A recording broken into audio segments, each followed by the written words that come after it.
Welcome into TNT Twin Cast. We appreciate you guys checking out one of our videos. Do us a solid, like, subscribe, and hit us with a comment down below. It's the best way for us to grow our channel. We appreciate you guys so much, and go Noles.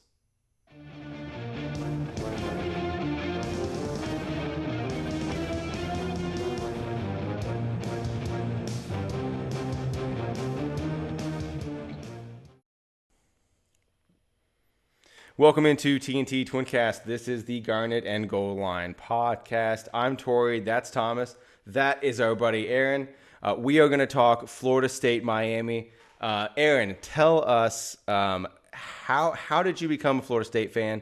We've known you for quite some time. Played on the same team. From Tally, I'm going to assume. Just tell us how you became a Florida State fan, and yeah. First of all, I'm glad y'all had me on, and I'm excited, always excited to get a chance to talk, Seminole football. So, um, as far as me growing up and being a fan, I mean, I was born and raised in Tallahassee, so obviously the plane connections there. My dad was a big Seminole fan. My grandparents were big Seminole fans. Basically, the entire side of my dad's family, we're all Seminoles, and a lot of connections. Not necessarily all from Tallahassee, but had lived there for a long time. So that side was pretty easy to explain how I became a Seminole. But the strange thing is my mom and her side of the family are almost exclusively Gator fans. So Oh. I remember my I remember my parents have told me this a few times. They had this conversation when I was born that was like, okay, we realize at some point like this is going to come up. Obviously you've got one side of the family is Knowles, the other side's Gators. Do we need to try to influence him one way or another? Like, or how are we going to resolve that? And they both came to the conclusion it was like, well, we'll just kind of be hands off. We won't really push him one way or another. We'll just kind of see, what he gravitates towards, and whatever that is, we'll be okay with it. Well, my dad, comments that he was all right making that decision because he knew after I had spent some time around Seminoles and Gators, I would come to the right decision naturally. And so clearly I came to the right decision. Love it, love it. That's Great. awesome. That's really cool. It was kind of similar for us. We didn't have anybody in our family that were Gator fans like at all. Our uncle married someone who went to UF, but she doesn't care anything about sports at all. And we just kind of grew up around it. Our granddad was a huge part of Florida State. He knew the Bowdens, Jimbo. Like he was really clued into what was going on from like a behind the scenes type thing. He was big in like the alumni base and all of that. And we just kind of became obsessed. And yeah, Thomas, we would put our entire nights on the line when we were kids. And it's so dumb because it's Well, like it's just a sport. so for me, it was like so I was when I lived in Tallahassee, I was a lot more serious about Florida State football. Like it's exciting right now because we're playing well and all that stuff, but like even when we were great, like I would be extremely nervous before kickoff, and then like the whole game, I'm just like pacing around the house. Like if I have a girlfriend, like they can't be anywhere near me because I'm just like terrible to be around during the games. Like it was a Yeah. it was a problem. And so for me, those rivalry games were like elevated. It was like the must wins, the Clemson, the Florida, the Miami. Those are the games because you got you got buddies that are fans of those teams, so there's a lot of trash talking. So it was like probably my favorite Miami game. I don't remember exactly the year it was. Miami wore these like sweet black uniforms, 2014. and it was at the Jalen Ramsey pick. Yep. Dalvin scored like two touchdowns in the Yep. fourth to give us the comeback. Brad That's Kaya what threw like the that pick at the end of the game. Yep. Kaya, that was his name. Yeah, so for me, that was probably my favorite Miami rivalry moment. When I followed the sport a lot more than just like being in high school. Yeah. So going back, Aaron, since becoming a Florida State fan and kind of going through that, I'm sure if you watch tons of games, I'm sure a lot of the players. But what is one player that really sticks out when you think about your fandom with the sport? Who is that one player that you go back to? Yeah, when I think about some of my favorite players and all of that, I mean, obviously you've got plenty of legends in FSU history that, if you want to go down a list of personal accolades of Heisman's or national championships, I mean, there's tons of options. So, there's plenty of guys that I could look at and say, well, clearly some of these are the greatest players that have played. When I think about who my favorite players are, whether it's FSU or pro sports or something else, a lot of times I like to gravitate towards um, people that are maybe a little underappreciated, that are like hard nosed players. So it's not just pure talent. Sure. Talent is a part of that, but guys that play really hard. Maybe there's a personal connection in some cases, but does the person play the game the right way? Who are they kind of off the field? And so I look for guys like that. And so for me, there is a little bit of a personal connection, but I'd say my favorite player in FSU history is Chris Thompson. I Oh, remember growing dude. up. Oh, Yeah, I mean, dude, yes. there's that personal Oh connection man, with having gone to NFC for a brief stint there before, Oh, yeah, before he transferred, or well, transferred, but using that term, but before he sure. ended up right. moving on and going to Madison County. Oh And I was man. even kind of a stat nerd a little bit when I was in high school. So I remember Definitely. following the state title races and all that. And I remember looking and seeing, I don't remember who their other running back was, but it was him and maybe more of Yeah. a bruising back kind of guy at Madison. And they would just throw up stupid stats in the run game, watch them run for like 500 yards a game. And that was all they did. And it run like 3 plays and it wouldn't matter. They just win. Yeah. So then he gets to FSU and he's not a big guy, like 5'8", under 200. I mean, he's obviously in great shape and incredible athlete, but he wasn't a big bodied, he's not a Oh Trey yeah. Benson or someone like that. But man, you just watch him run, and Mhm. you knew like anytime he hits that corner, if he can get past the line of scrimmage, it could be gone. Yeah. And those runs that he would hit, those explosive plays or a screen pass, was just impressive to watch.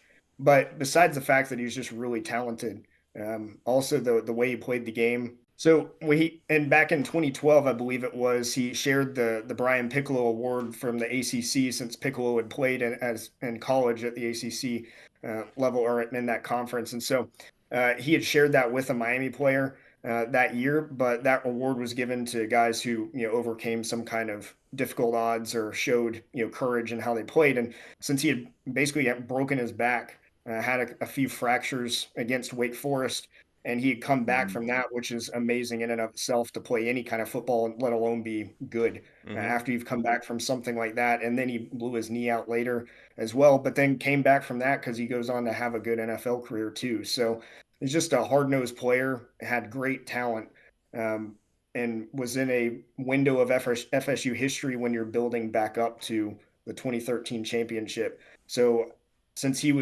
there's that personal connection, and he's in that window where you're kind of rebuilding. He was such an integral part of that team, and so that's why I would pick him as my favorite player in FSU history. That is a great pick. Thomas, correct me if I'm wrong, but I'm pretty sure that we were at the 2012 Wake Forest game where it was like his game like back, and he just went off. He could not be stopped. When Oh he yeah, he went hit the off. corner, he was gone. Oh yeah. I so the 2010, I think it was the 2010 Clemson game. Man, he had some runs where he bounced it to the outside and like made the guy miss. Man, he's got some beautiful runs. That is an outstanding pick. I wish I would have remembered that one. He Yeah. was really fun to watch. Yeah, very cool. Very cool. Okay, so we are going to go ahead and get into some Florida State Miami. Florida State is 9-0, trying to go for that 10th win against the Canes. The Canes are sitting at 6-3. They just had a game against NC State in which they only scored 6 points, and we will get into all of that. So, we're going to start at the quarterback spot for Miami. I think it's the area where there are more questions than anything else for this team. And you kind of see that from Miami fans. Are they going to go with TVVD? Are they going to try to kind of throw a new player to the wolves? There are so many scenarios here. But Aaron, what is the scenario at quarterback for the Canes? Walk us through this. So, I mean, obviously, Van Dyke has incredible talent, just as far as the tools. I mean, you go back a couple years when he first came on the scene, you're thinking, man, FSU's in for some tough years if Miami's going to have a quarterback that can sling it like he can. I mean, he'd be Hmm. talked about as one of the best quarterbacks in the ACC at the very least, if not, on a national level. And then, after last year in particular, like you saw, he gets injured and he kind of just loses that, which I mean, if you guys hurt, you understand why that might happen. And then this year, they started off well again and they've got a new offensive coordinator. And so you're thinking, well, maybe he can unlock TVD in that way. And it seemed like it was going all right. And then he gets banged up a little bit. And the last four starts, the guy can't keep the ball on their team's possession, whether it's fumbles or picks, especially the picks, having 10 interceptions in his Oof. last four starts, not counting lost fumbles. And so you look at him and you say, well, the talent's there. But I mean, if you're the quarterback and you're responsible, as the leader of the offense, and you can't keep the ball in your possession, like what are you going to do with that? That's going to cripple you. And that's kind of where they find themselves at this point is they have a veteran quarterback who has experience, has plenty of talent when he's right, but whether it's injuries, whether it's a combination of injuries and maybe losing confidence, maybe it's Hmm. affecting his mental game, whatever it is, something's off there. And if you go back and watch, like in the NC State game, I think you could say a lot of it has to be injury because there are times where he's not planting his back foot to make throws. Like he's going out of his way to stand on one leg essentially and make a throw or just go down without really being touched. And so it Yep. seems like he's favoring things, kind of like you remember Jordan Travis earlier in the year with like when we knew he was kind of hurt, he would kind of do this weird shoulder swing when he'd throw, which was a really odd mechanic. And it seemed like he was falling away from the ball when he would throw it, like he's trying to protect himself or didn't want to make some movement that would hurt him. Well, it seems like TVD is kind of doing some stuff like that, Yeah. and you can see the result of it. So they're in a position where they've got a veteran with talent, but it's just not panning out right now.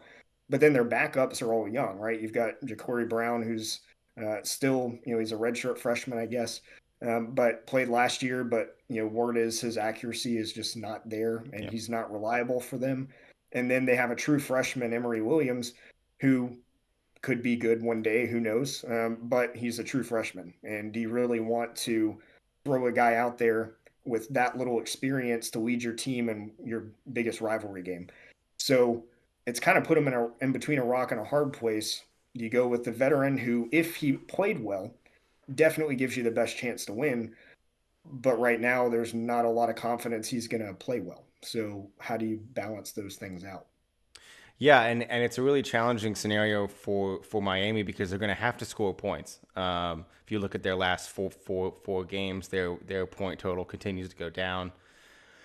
I like NC State's defense quite a bit, but I assumed Miami would score more than six. And you kind of touched on the picks that Tyler's thrown, and one of the things that's been really weird about that is when he throws these picks, he's really not getting blitzed. I mean, more times than not, he's throwing out of a clean pocket, and that just kind of goes to the regression piece that I think a lot of Miami fans, have brought up with him. He's just not playing well. He's not seeing the field well. Confidence is a really big part. You hit on that too. I just think when a player with that kind of experience is performing like that, I think it's really challenging. I think he transfers at the end of the year, and I think he goes to SMU. That's what I think. That's just kind of like my way too early quarterback transfer portal pick. We'll see on that. But yeah, they've got young players, Ja'Cory Brown, who I like Ja'Cory Brown. Physically, I think he's the best quarterback on their team. Can make plays with his legs. I've kind of felt the entire year that Miami should have had a package with him in it, and I felt that they should continue to invest in that. But we'll see what Miami ends up doing at quarterback. It's going to be really exciting. I think regardless of how this goes, you'd have to feel pretty good if you're Florida State because it's not like they have Peyton Manning sitting on the bench. They don't have someone who has the ability to really throw it all around the yard, and that's what you're going to need really to beat this Florida State team. But going to the running backs. Thomas, tell me about Miami's running backs. You've got the young guy Fletcher who finished with 115 yards. He really seems to be the bell cow. But tell me about Miami's running backs. So they've got some talent there, and I would say Fletcher probably has the most raw talent of any of them. But it's kind of run by committee, kind of like how we're kind of trying to build some sort of a consistent running game. But it's like short yardage, short yardage, and then we'll bust a big run. So Mm-hmm. they don't really have that. While their offensive line is pretty talented, like I wouldn't consider this like their strongest part, and it's kind of tough to say because offensively they just don't have a lot going on. We Mm-hmm. talked about how they keep scoring less points and less points and less points. So it's really all about in this game. I feel it's somebody, whoever it's going to be. It could be Fletcher, it could be the other Could guys, be but any of them. Yeah. somebody has to consistently make plays. And sometimes we have as Florida State fans, it could be some walk on, off the bench whose mom has cancer and he runs for 200 yards against us. So Yeah. Totally, so man. I you know totally understand what you're saying. yeah, exactly. It'll be like, I remember when we were watching LSU last year, and it was like, oh, this is Jason Taylor's son, and I was Yeah. like this Well, dude is gonna crush us. the Clemson kicker scenario this year, I Oh yeah, thought I yeah, 100% thought that Sweeney was gonna call that guy from Charleston. He's on the beach with a drink, decides, oh, I'm gonna go kick some field goals, and then ends up doing a game winner against the Noles. Like I just thought that we were destined for that, and well, thankfully that didn't it occur. was But out. It was almost written in stone, but anyway, yeah. So I think it could be Fletcher, it could be any of those guys. But if they want to do it, like seriously, like this is dire. If they want to do anything in this game, they have to have some kind of a running game, like yeah.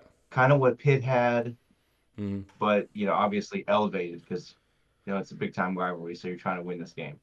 Well, and I think for Miami, as far as trying to score points, I think you're going to see a similar style in this game to what Pitt wanted to do. Pitt wanted to keep that game really close. They wanted to run the ball. They wanted to take shots.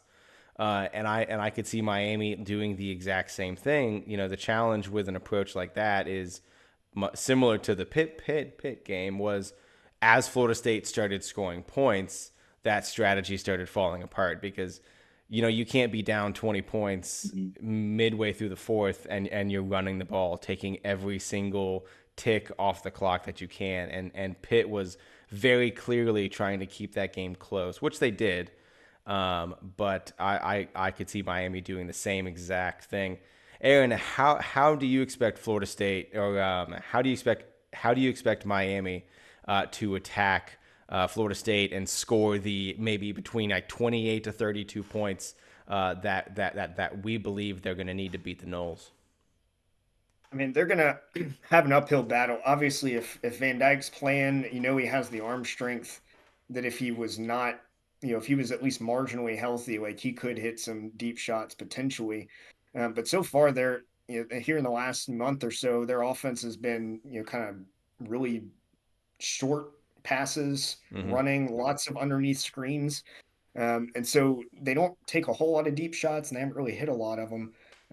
Overall, they've kind of focused on just doing some of that underneath stuff and drive down the field. And so they'd have an uphill battle. And I will say one of the things that can happen now, in today's game, especially with FSU's offense, they're going to have to be able to do more than this or do it repeatedly. But they've got a fantastic kicker. I mean, They I've do. watched a few of their games. I mean, they don't beat Virginia and some of these other teams if he doesn't have the leg that he has and the accuracy he has, because a lot of their scoring is field goals, and it's not like 35-yard chip shots, like he's hitting 50 plus. Hmm. So all they need to do is to get a little bit over midfield and they're in scoring range potentially. So I could see a scenario for them. I mean, if they force some turnovers and get some short fields, they only really need to drive 20, 30 yards in some cases just to get any kind of points. So if they were able to do that a few times and then maybe bust a few plays because FSU's defense has as good as they've been, overall, they do give up some deep shots, or um, maybe not so much in the passing game lately, but in the run game, they give up some big hitters. So if Miami was able to bust a few of those loose, get a few scores, and then they have a turnover too, and they're just able to get across midfield for some long field goals, I could see a scenario where they could throw up more points than you might expect them to. Sure. Yeah. Yeah. I think it'll be challenging for Miami if this turns into a shootout.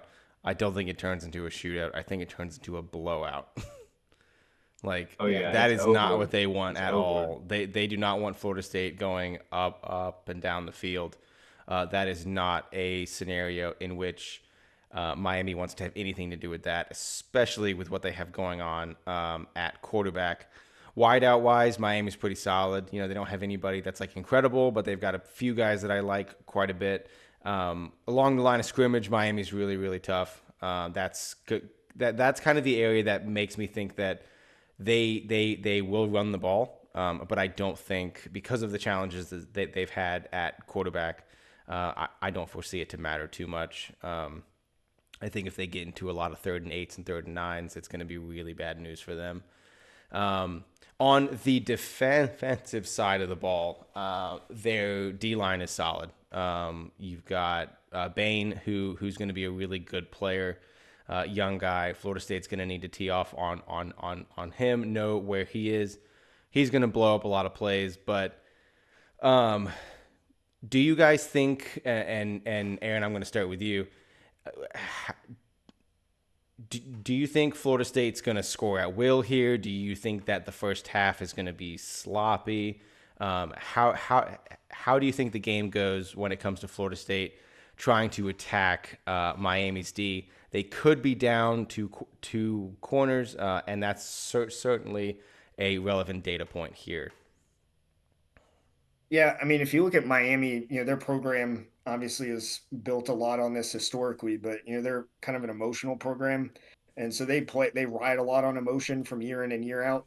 So I think that may be why you see a lot more blowouts in the series between FSU and Miami than you might tend to see like with FSU Florida, is because if things are going well and they come out hot, like I mean they'll play really hard, but then if you get a lead and kind of get ahead of them, they might just sort of pack it up for the day. So you get some really lopsided scores sometimes in the series. I know we've had some stretches where that wasn't the case either. It's been the opposite, but you do see that happening sometimes. So when you look at how they play defense and how our offense is functioning, obviously you got to hope your offensive line can hold up. And I mean they're a good pass pro unit in general. There have been a few blips this year where they give up quick pressure on three-man fronts, which, as a note, I saw that their O line's been getting criticized for giving up quick pressures on three-man fronts too. So I Interesting. guess it's Huh. something happening for them as well. But when you look at how our team is built, we've really struggled to have a consistent run game. You have a few good runs here and there, and then occasionally you have a bomb, just because Benson, with his skill set, and some of these guys, once they hit the open field, they can take it and go. So I think for FSU, I could see it being a slow start, as they're just trying to kind of prod and figure out, where do we have an advantage? And Mike calls games like this where he's trying to set things up for the second half, and Oh, so he'll call plays that you look at and say, that doesn't seem to be doing much, and then third quarter you bust out a play action off of that or something else, and you've got a wide open touchdown because he's been setting it up for a while. So I could see this being a slow start, trying to get the run game going and just not really being able to do it. I think we'd be better off starting early in the pass game and kind of get Miami spread out, so that they can't get away with stuff in the box if they decide to do something like that, and be able to soften the defense up that way. so that later in the game, maybe some of those holes do get open up and you can hit some big runs off of it. Um, so I could see it being a little ugly for a while as we try to figure out, how what's the best way to take advantage of how they're playing.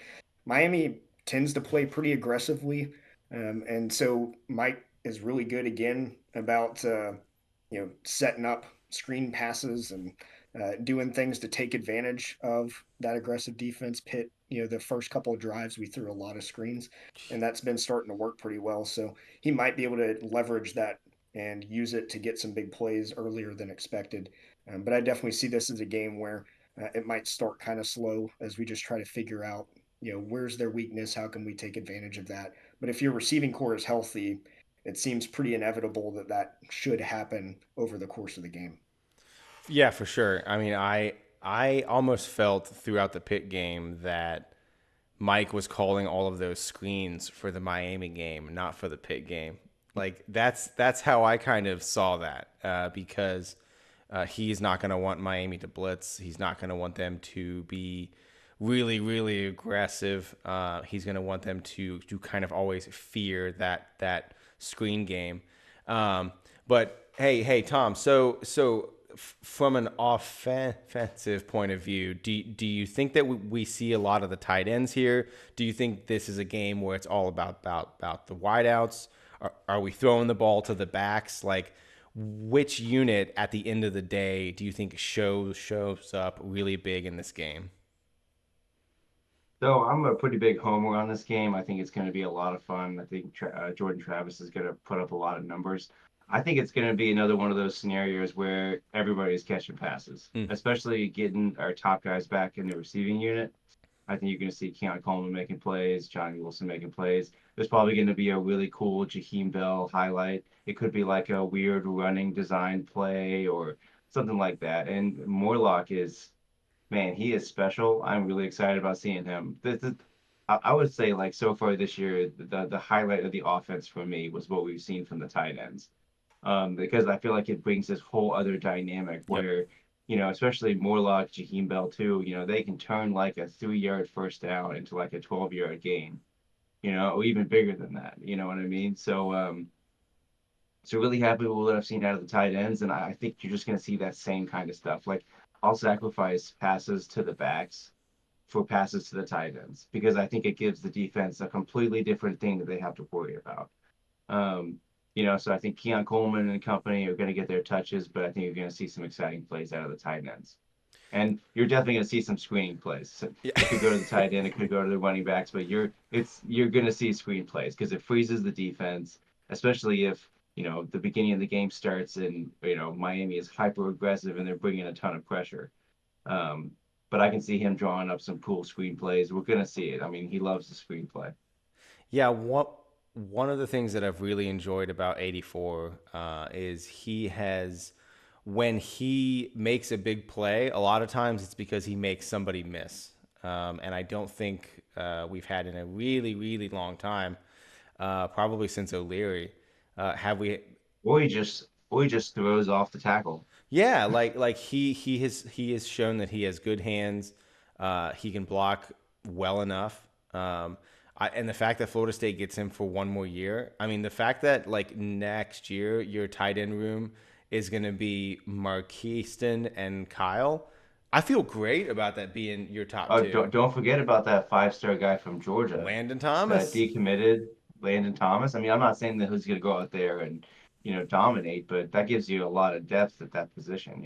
I mean, he's 6'4", 225. Like, if I was to create a character in NC2A 2014 to be like a really weird centerpiece to like do things with, 6'4", 225 sounds about right. So, I would be okay with him to gain another like 20 pounds, honestly, but oh yeah, yeah. you know. Um, oh, but yeah, what about you, Aaron? Who do you think, like, which unit do you think ends up showing out in this game? Now, we will assume that all of our wideouts are back because that's important here. Given some of our own inconsistencies in the running game and just kind of looking back over the year as it's been played out, like, I mean, Johnny's going to be fresh The guy hadn't played in several weeks. So, I mean, I think he's going to come out looking for an opportunity to do something. And Keon, go back to the LSU game, like he showed out and, he didn't play last week. So I could see those two guys being featured and basically going out there and just making some grown man plays Yep. to show out. I mean, they have Keon has that kind of attitude, Hmm. and I think they'll be looking for opportunities to make some plays. So I think I would lean to the wide receivers. Oh And as yeah. you mentioned, if Porter is out, which it seems somewhat likely. I know Cristobal is going to be trying to play, coy with some of that, but I mean that didn't look good. The way, I mean, if you're leaving a game without putting weight on your leg, it's hard to imagine you coming back and being ready to cover a Keon or whoever a week later. I Right. don't see how you do that. Now 100%. the Yeah. other guy, may be healthy. I don't know exactly what his injury was, but even if he's a little hobbled, like you don't want to be covering Johnny or Keon No. while you're a step slower than normal because they're already hard to cover as is. So if they're down their depth a little bit at that position, I think that would set up for the receivers to do even better than you might expect because that could be an area you can exploit now. Yeah, I think it's going to be all wideouts all night. I mean, I just think that you're going to see them get the ball via screens. You're going to see them get the ball via like jet sweeps. Like not that Mike has like saved things for this game, but his like first drive scripts against Miami have been elite. And I suspect that will be the same here. These are the benefits when you have a head coach who is an offensive minded guy. It kind of gives you that huge benefit in games like this where we know Miami doesn't have the chance to score, a ton of points. I mean, do they? Like they might, I guess. But if you were to bet on this game, I'm not going to bet that Miami is going to get a ton of yards through the air. I'm just not. Now let's go ahead and get into predictions. I've thought a lot about this game. I think that we kind of touched on the first half. I think that the first half is going to be kind of like the Pitt game. I think it's going to be sloppy. I think there's going to be mistakes from both teams. The hope is that that's not the case, but I think because of what Miami has along the line of scrimmage, with Bain and Mazador and Branson Dean those guys are pretty good, and I think that they're going to kind of muddy the waters in quarters 1 and 2. But I think Florida State ends up pulling away in the third and fourth quarter. I'm going to go 38-14. 38-14 Noles. I think we score maybe 14 points in the fourth quarter and put it away. Thomas, give me your Florida State Miami prediction. So my my predictions have kind of been going around the same area as yours. It's like 38 to something, and at first I was like, yeah, 38-14. But then I thought about, a kicker and how good and elite that Miami kicker is. And so I'll give him 6 points. So I'm going to go with 38-20. But here's the deal. I'm saying at halftime, it's like 17-10 or 17 to Oh yeah. 14 or it's close. And then I think in the second half they whip one like 55-yard field goal to score. Actually, they'll probably go for it, but they'll probably get a nice field goal later on. And that's kind of, I feel like, where those 3 points come from is like somewhere in the fourth quarter when the game is kind of over. And I think we're going to score 21 unanswered in the second half to kind of pull away. Kind of the same kind of thing that we've been doing all year, where it's kind of close, and then suddenly the offense just explodes for a bunch of chunk plays. I think you'll see that same kind of thing. You said 38-20. I'm gonna say 38-20, which is a little more points than I thought Miami would score, but hey, maybe they'll get a big chunk play or a blown coverage and then bust off a couple nice field goals. Isn't Who that the knows? same score from the Duke game? I hope Yeah. that that Miami doesn't have the lead with like 9 minutes left or whatever it was in the Duke game. We were there in that Oh game. no, That was some yeah, dude. scariness in the air, man. We were like, oh god, we drove all this way from Carolina to see them lose to Duke. That would not have been great. But they ended up pulling away. So yeah, I mean, 38-20 is a great score. I think that you get there in a different way that the Duke Florida State game got to that point 100%. total. Yeah, for Yeah. sure. Aaron, what about Yeah, you, buddy? What 100%. what is your prediction for the Florida State Miami game? You know, I think the ingredients are there that we could win handily, and not like 45-3 like last year, but I think the ingredients are there that that could happen. But because it's a rivalry game, and I think Miami is going to come out at least early, and try to give it their best shot, and the emotions of everything going on. I have a hard time picking it being a super comfortable win. So I also have gone back and forth on how is Mario Cristobal going to coach the game. I think there's something to be said for the thought that you have nothing to lose, you have everything to gain by upsetting FSU, so throw everything, but everything at the kitchen sink in there, right? And I could see that potentially, but I also think if Mario's going into this knowing the likelihood of them winning is very low, knowing we've got like 100+ recruits, including guys that he's going after, some of this might be an optics battle of, well, we may not be able to win, but we don't want to lose by 40. So if we can play close, even if it you really never had a chance on paper, you can pitch to a recruit, hey, we lost by 42 last year. This year we lost by, I don't know, 17, or we lost by 14 or something. And at that point, you can think we're doing all right, or we're making improvement. So I could see him trying to slow the game down and being really conservative just to keep the score lower. I also agree, the kicker, I think, can give them some points on drives that otherwise most teams wouldn't score on. So I'm thinking somewhere in the neighborhood of like 34-16 might be where I'm settling at this point. Nice. Yeah, that's a great score. I think we will know as a viewership how interested Mario is in trying to win this game.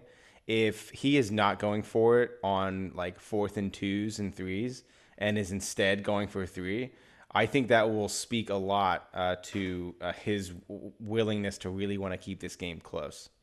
All right, so we got our predictions for the game. One thing that I wanted to do with you both was at the end of the day, when the dust is settled at Doak and the game is finished, what is the number one player that we look back on as a key piece in Florida State winning this game? So, who's that one player that really has the stat line, really makes the huge plays, converts the fourth and 14? Like, who is that guy at the end of the day that really makes this game work? Thomas, I'm going to go ahead and start with you. Who is that guy for you? So I'm gonna go to left field here and say Trey Benson. Ooh, Um, maybe he doesn't have, 15 carries for 150 yards, but maybe he does bust two runs that turn into scores. Um, so I'm picking Trey Benson to have a great day, and that's my pick. nice. I think that one of the things that I've noticed about Trey throughout this year and kind of the year before is that when we had the chance to put a game away, we leaned on Trey, and all of a sudden the running game was there. It's a great pick, man. I think he's going to make plays, whether those are us throwing him the ball. You're going to see a lot of screens. He will get the chance to impact this game for sure. Aaron, who is your pick? Well, I was anticipating, you know, this one being mentioned already, so I was trying to think out of left field and say, well, I don't want to just pick whoever everyone else is going to pick, even though it might be easy to do so. But since we already got one that's a little bit off, I'll go ahead and go with the easy pick, and that's Jordan Travis. I mean, the team Nice. lives and dies with him. The quarterback mismatch in this game is, um, clear. And whatever, we look back last year in the games where we've really needed him, whether it was Florida or Oklahoma. I mean, he comes through in the clutch when you need him, and we've seen him do that fourth quarter against Duke. So I have a hard time thinking anyone's going to make a bigger impact than him. Yeah, he's the quarterback, but the guy just makes plays. So I think you're going to be able to look back and say he made you some plays that only Jordan Travis is going to make that helped you get the result you were looking for. Nice. That's a great pick. I mean, he's the quarterback. He has a chance to go up to New York at the end of the year. I think he deserves a trip. Not sure that he's my front runner right now, but he has been a huge part of this Florida State team. I'm going to go with somebody who can't score points, or at least doesn't normally, and that's going to be Jared Verse.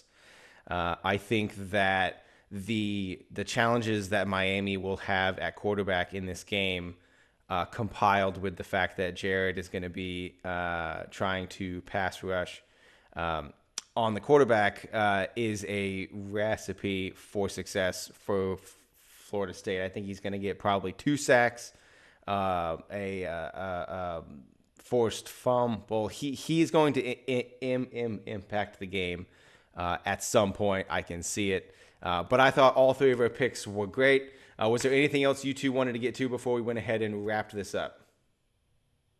Yeah, if we could pick defensive players, I would pick Braden Fisk. Like Ooh. that would be my like defensive player pick because man, he is fun to watch and he is passionate about football.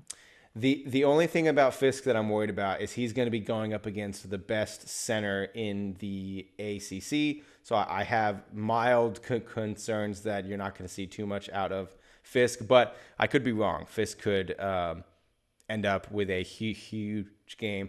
Aaron, what about you on the defensive side of the ball? Who you got? I was watching some video and film of NC State and their matchup, and they had I think they said Miami has their right tackle, I believe, who is maybe a freshman or a young guy who has done pretty well for them because their line is pretty good. But they showed like he was getting beat pretty badly, and so that makes me think, Patrick Payton. I imagine Miami is gonna put a lot of focus on Jared Verse and Patrick Payton with his ability to just basically blow by guys and be able to use his agility and length to bat down passes and things like that. I could see him having a pretty big game, not just with sacks, but maybe just batting down some passes on third down and affecting the game that way, which he's already shown to do several times this year. Yeah, and I think that's one more way that Florida State is going to make it challenging for Miami to score points. Not only are they going to have to hold up in pass rush, but the quarterback is going to have to find clean throwing lanes. And like you said, our line has really showed a propensity to bat the ball down. I mean, the Clemson game, you pretty much won it because the guy just put his hands up in the air, and that was that. But great talk, guys. Really enjoyed it. This has been the newest Garnet and Goal Line podcast. We'll get you guys with a new video really soon. Thank you so much, and go Noles.